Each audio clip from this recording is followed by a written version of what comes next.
en este día quería leerle un texto de la palabra de Dios que realmente confortó mi corazón.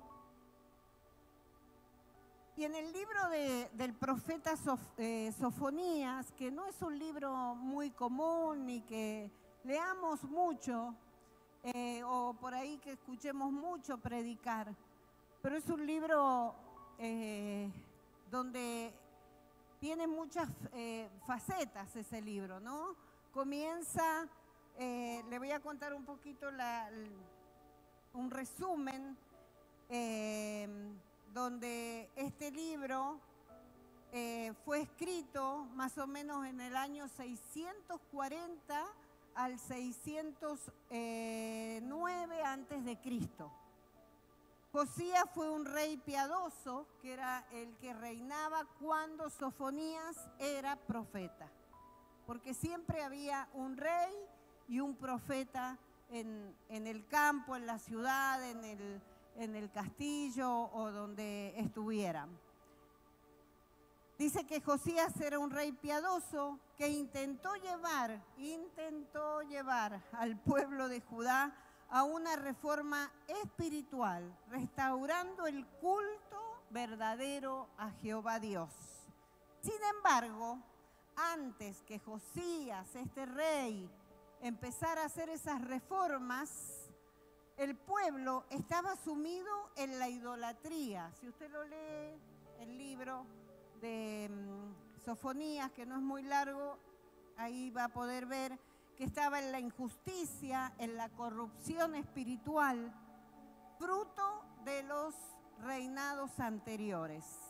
Especialmente el rey Manasés, que hizo lo malo delante de Jehová Dios. El pueblo tenía una situación espiritual y moral muy decadente. Había mezclado el culto a dioses paganos como Baal, Moloc y Astarte. Más o menos lo que pasa en este tiempo, ni más ni menos. No con nosotros, gracias a Dios, pero sí con los de afuera, que sirven a Dios, sirven al gauchito Gil, a la difunta, al santo, al otro, y mezclan, y hay una idolatría, hay injusticia, dijimos que había corrupción entre los líderes y comerciantes y jueces. ¿No le suena un poco a este tiempo también? Entonces, el mensaje central de Sofonías era en el capítulo 1, que anuncia el juicio de Dios sobre Judá. En el capítulo 2, Sofonías llama al arrepentimiento y al juicio sobre las naciones. En el 3, restauración futura de un pueblo humilde y fiel. Y aquí aparece este hermoso versículo que vamos a leer en este momento. Más o menos entendió, porque hoy conversábamos que podemos saber mucho, pero no sabemos explicar. Y si yo no les sé explicar, hermano, estamos en el horno. Entonces, más o menos entendió lo que pasaba en ese tiempo, que Sofonías predicaba y profetizaba en el tiempo que este rey Josías reinaba en el pueblo de Israel antes de irse a Babilonia, antes que los israelitas fueran a Babilonia, que ahí fue David. Bueno, no le voy a hacer tanta mezcla porque se le va a hacer. Pero en eso, ¿no?, que el profeta Josías, Sofonías profetizaba al pueblo, profetizaba juicio, profetizaba muerte, profetizaba destrucción, profetizaba todas cosas feas que iban a venir. Pero en un momento Dios le habla a Sofonías capítulo 3, versículo 17, que le diga al pueblo de Dios, de Israel: Jehová está en medio de ti. ¿Quiere leerle conmigo? Todos juntos, así calentamos la voz, aunque sea: Jehová está en poderoso, Él salvará. Se gozará sobre ti con alegría, callará de amor, se regozará sobre ti con cánticos. Dele un aplauso al Rey de Reyes, Señor de Señores. Entre todas esas palabras de destrucción que venían al pueblo de Israel, entre todas esas palabras de destrucción que hoy vienen sobre la tierra, sobre las economías, sobre las naciones, la palabra de Dios sigue vigente para sus hijos, para nosotros, para los hijos de Dios. Él nos dice en esta noche que Jehová está en medio de nosotros. Dios está en medio tuyo, Dios está en medio de tu casa, Dios está en medio de tu familia, Dios está en medio del que le alaba y le adora. Dele gracias Señor, porque tú estás en medio de nosotros en esta noche. Lo podemos sentir. Y no solo eso, que Él está en medio de nosotros, sino que Él es poderoso. ¿Cuántos necesitamos un Dios poderoso? Yo lo necesito, hermano. Necesito ese Dios poderoso conmigo. Y no solo que es poderoso, sino que Él nos va a salvar. Él se goza sobre nosotros con alegría. Hoy, hermanos, quiero invitarlos a mirar este pasaje con un corazón abierto, porque es un pasaje que es como un bálsamo para en nuestras vidas en tiempos de angustias, en tiempos de incertidumbre, de cansancio, de espera prolongada. ¿Cuántos llevan una espera prolongada por un milagro? También es un versículo que es palabra de Dios para nuestras vidas en este tiempo. Jehová está en medio de nosotros. Su presencia es real. ¿Cuántos podemos sentir la presencia de Dios? Miren, el tiempo antiguo, para sentir la presencia de Dios, tenían que hacer tantos ritos, tantas cosas, tantos sacrificios de animales para agradar a Dios. Hoy solamente con levantar nuestras manos y decir: Señor, te reconozco como mi Señor y Salvador, ya estamos en la presencia de Dios. No hace falta que se muera para ir a la presencia de Dios. Hoy está en la presencia de Dios. Ah, no, dice, cuando yo me muera ya voy a estar en su presencia. Ay, usted, yo no, me voy a quedar un tiempo más. O usted ya se quiere ir. No, hermano, está caro todo, así que ni se le ocurra. Si no, dejó todo pagado. Dios no está lejos, no está ajeno a la situación que podamos estar viviendo. Yo no sé, hermano, cuál es su situación. De algunos sí, porque a lo mejor me la comentó por teléfono, porque pidió oración. De otro no, porque bueno, dice, yo esto lo voy a orar, voy a salir voy a salir, Dios me va a ayudar. No importa, pero yo no sé cuál es su situación, pero ¿sabe qué? Dios sí sabe cuál es su situación. Si usted se la contó a Dios, Dios lo sabe.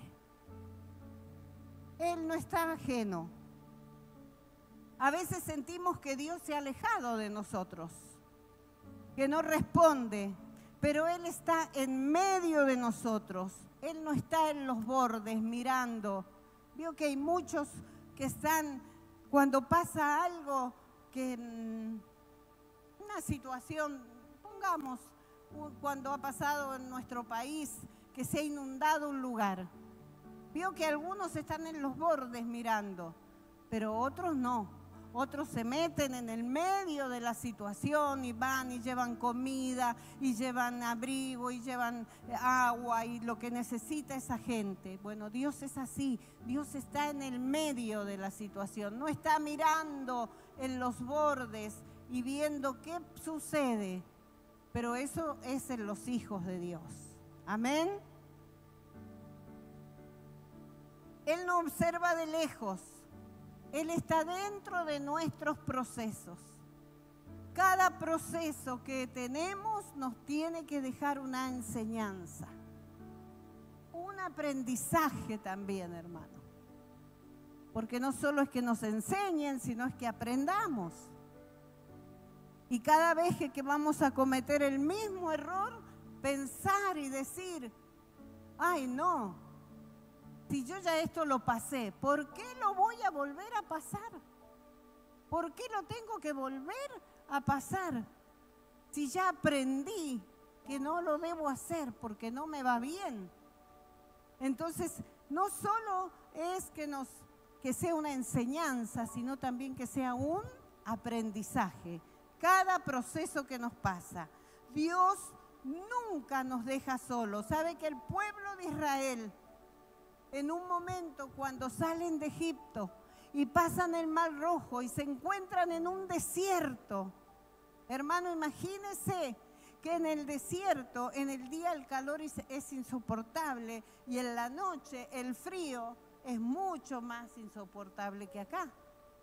Y ellos estaban en el desierto.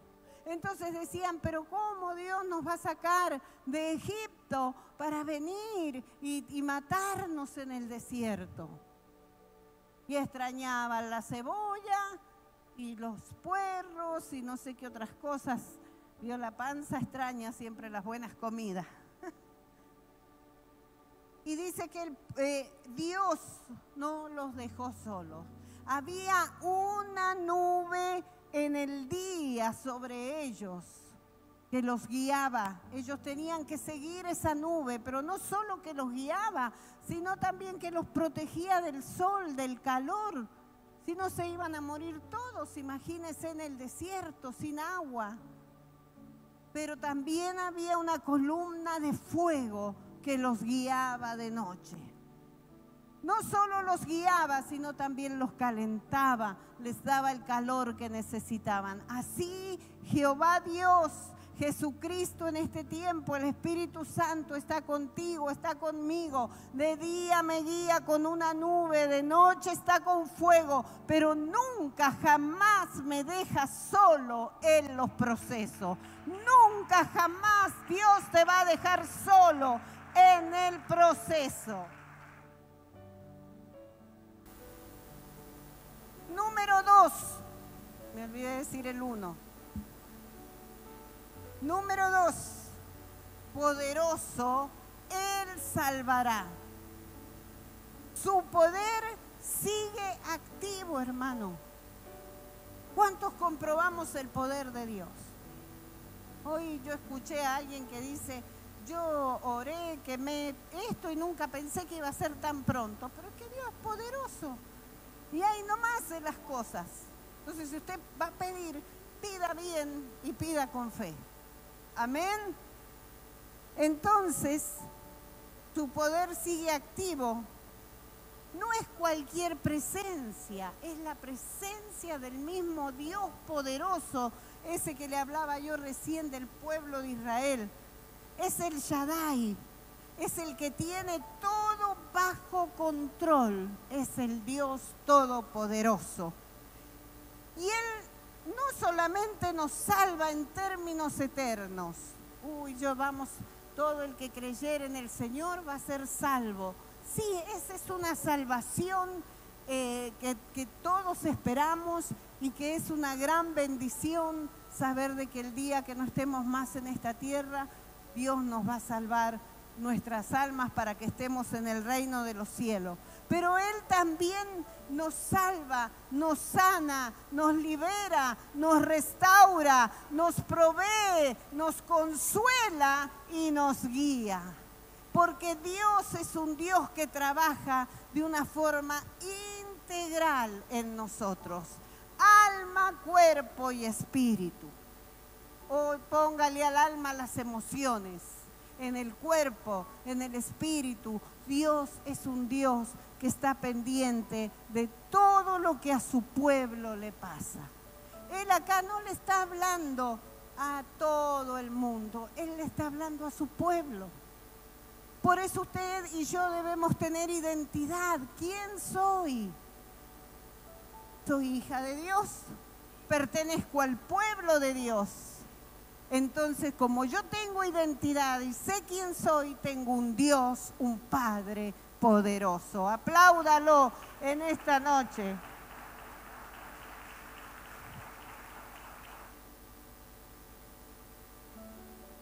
Como en el caso de José en Egipto. Dios no lo salvó quitándolo del pozo o de la prisión, sino que Dios en cada proceso que fue pasando lo fue llevando a un propósito en medio de ese proceso. Pero si Dios estuviera conmigo, esto no me tendría que pasar. ¿Cuántas veces lo hemos dicho? Pero Dios está con nosotros. Nada más que nos quiere hacer pasar por ese proceso para que cuando lleguemos al final veamos el poder y la misericordia y la mano de Dios sobre nuestras vidas. Así lo vio José en cada situación, y mire que a José le tocó pasar. Yo siempre he tenido el deseo de escribir un libro sobre la vida de José, porque para mí es una persona con tanta fortaleza de Dios, que yo la veo, y que no necesitó, no sé si sería lo correcto, ¿no? Ir a hacer terapia para dejar el pasado. Él cada cosa que le iba pasando, lo iba dejando y seguía adelante. Y le pasaba otra y no se ponía a llorar José, ni terapia, ni nada, y seguía adelante. Para mí es uno de los hombres más inspiradores en la palabra de Dios, para mí personalmente, de ver cómo él cada situación la pasó hasta llegar a ser gobernador de Egipto.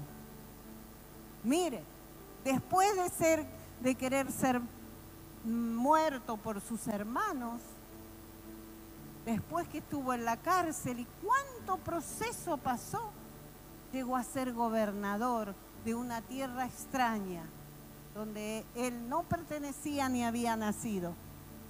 Y aún dijo, el día que me muera y Dios les dé libertad, no me vayan a dejar aquí, me sacan con ustedes. Y ahí el pueblo de Israel, cuando salió de Egipto, dice la Biblia que iba con los huesos de José. No sé cuánto, ya no le quedaría mucho, pobre José, ni ceniza, pero obedecieron y lo sacaron de ese lugar. Dios nunca te va a dejar en el proceso. Mire, José ni siquiera quedó en el lugar que no era su lugar. Dios hasta en eso lo escuchó. Amén. El 3 dice, se gozará sobre ti con alegría. Eres el deleite de Dios. Yo mientras leía este texto decía, Señor, somos tu deleite, tu pueblo. Vio los que murmuramos, los que hablamos, los que nos quejamos, los que no nos gustan las cosas, igual seguimos siendo el deleite de Dios. ¡Qué amor el de Dios para con nosotros! Realmente es un amor impresionante. ¿Puedes imaginar a Dios gozándose por tu vida?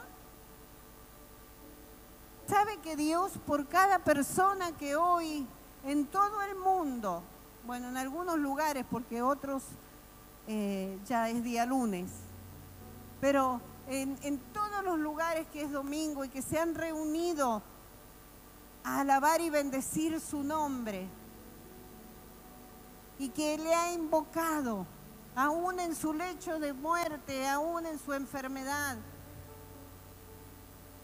Somos el deleite de Dios. Usted, cuando ve, lo vamos a llevar ahí a lo más carnal. Cuando usted come algo, qué deleite, dice, o no, me estoy deleitando con esta comida, con esta torta, con esto o con aquello. Bueno, imagíneselo a Dios diciendo, me estoy deleitando con mi pueblo, cómo me alaba, cómo me bendice, cómo se esforzó hoy, que hacía frío, sacó todos los abrigos del placar, del ropero, de la nona, de la abuela. Ah, este era de mi nona, este saco, y yo no lo quiero soltar.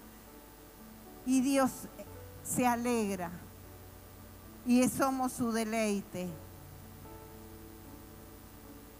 Nos cuesta creerlo, pero es verdad, somos la alegría de Dios. Porque Él lo dijo acá a través del profeta. Se goza por nuestros logros. Él también se goza porque nosotros reconocemos que somos sus hijos y su creación amada. No con juicio como lo hacemos nosotros permanente, que juzgamos, sino que dice la palabra de Dios, Él lo hace con alegría. Amén. El cuarto, ya vamos terminando, callará de amor, dice la palabra. ¿Y qué significa callar de amor? Dice que Dios va a callar de amor porque su amor es profundo y es constante para con nosotros. Callar significa que su amor es tan grande que no necesita explicación. Ya está establecido. Él no grita para convencernos como gritona que soy yo, ¿no? Su amor permanece en silencio. Nos cubre. Y a veces creemos en ese silencio que Dios no está, que nos ha rechazado. Pero no es que nos ha rechazado Dios, sino que Él nos abraza con amor. En ese proceso difícil que puedas estar pasando, que puedas estar viviendo o que podamos estar pasando, debemos sentir ese amor de Dios para con nuestras vidas. Porque Dios tiene un amor maduro. El ser humano tiene un amor inmaduro. Si me querés, yo te quiero. Si no me querés, me voy a vengar y te voy a hacer esto y te voy a hacer aquello.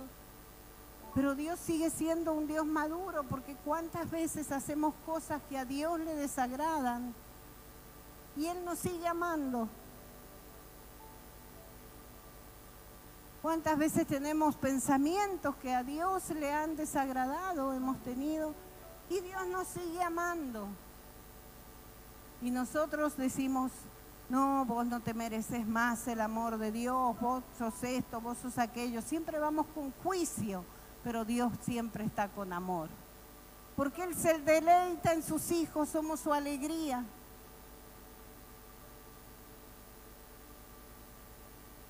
Y el último que dice, se regocijará sobre ti con cánticos.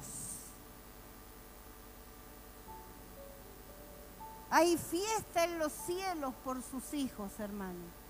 Dios se regocija con cánticos por nosotros, por su pueblo. Dios canta sobre nosotros como un padre que arrulla a su hijo, que lo abraza, que le canta. ¿Ah? Cuando mis niños eran chicos, yo los abrazaba y les empezaba a cantar Noni, Noni. ¿Será la canción que todas las mamás cantamos? ¿Ah? Después con mis nietos y los abrazamos. Y hoy ayer que estaba en casa, decía, ay, cómo me gustaría tener un bebé, un ratito. No toda la noche, no, un ratito, ¿vio? Un nieto, como cuando uno tiene ahí abrazarlo, ese olor a bebé. ¿Vio qué lindo? A mí me gusta, ¿no? Porque ya después cuando son grandes se ponen ariscos. Nos ponemos ariscos, vamos. Pero, ¿sabe qué? Ese amor tiene Dios para con nosotros. ¿Lo puede sentir en esta noche que Dios lo está abrazando? Y que le está cantando el noni noni. Estamos acá todo dormido. Está calentito, está lindo acá, está agradable. Pero así Dios nos ve. O si lo quiere llevar para un poquito más romántico, como el novio o el esposo le canta a la amada. No sé cuántos le cantarán acá a la amada. Por ahí es preferible que no canten nada, porque son muy desafinados, ¿eh? Pero por ahí cuando vienen y le dan un abrazo, o nosotras como esposas a nuestros esposos lo abrazamos y le decimos, te quiero, ¿qué harías sin vos? No te mueras nunca.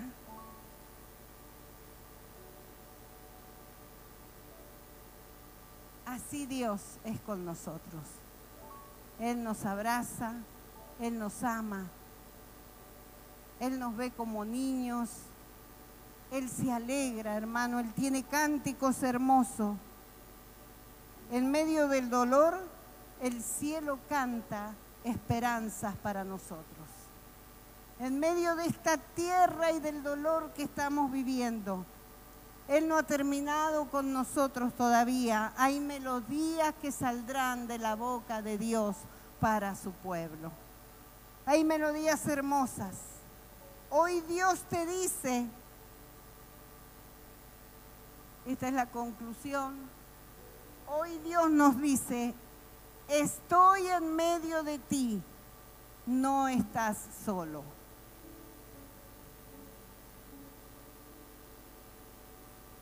Aparte soy poderoso para salvarte, porque nadie me supera, dice Dios. Me gozo en ti, no necesitas impresionar a nadie. Hermanos, no necesitamos impresionar a nadie, ni que nadie nos vea lo que hacemos o lo que dejemos de hacer. Solamente Dios se goza con nosotros. Ni siquiera Dios necesitas impresionarlo, porque Dios ya nos conoce, ya sabe cómo somos, cuáles son nuestras fortalezas, cuáles son nuestras debilidades, pero así igual nos ama Dios.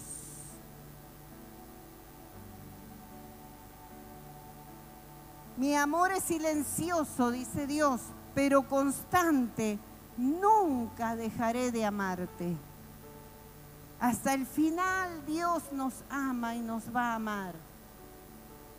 A veces,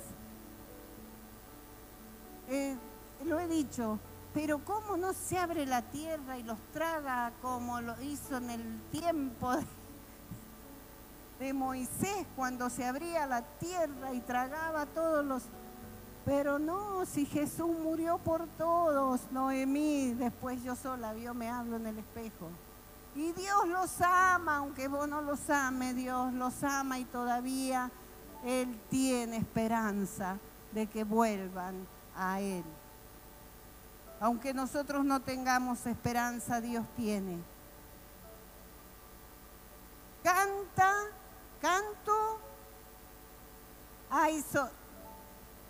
no sé qué he puesto acá. Canto sobre ti, dice Dios. No necesitas impresionar a nadie. Mi amor es silencioso y canto sobre ti. Hay esperanza para el futuro. Dios tiene esperanza para nosotros, hermanos. Aunque nosotros no tengamos esperanza, se nos hayan terminado, Dios tiene esperanza. Que el Señor abra nuestros ojos en esta noche, hermano, para ver que Él está en medio de nosotros, Que Dios te abra los ojos espirituales, que Dios me abra los ojos espirituales. Cierra tus ojos, pero abre los espirituales y mira cómo Dios está en medio de nosotros. El Padre está, Jesucristo está, el Espíritu Santo está en medio de su pueblo para consolarlo, para levantarlo, para sacarlo de la angustia, de la tristeza y para ponernos con cánticos de alegría. En esta noche, créalo, proclámelo, que Dios está en medio suyo. Que Dios nos ayude a confiar, a descansar y a creer. Que renueve nuestra fe, nuestra esperanza y que podamos recordar que estamos en sus brazos, porque Él no está lejos ni a los bordes. Él está en medio de nosotros.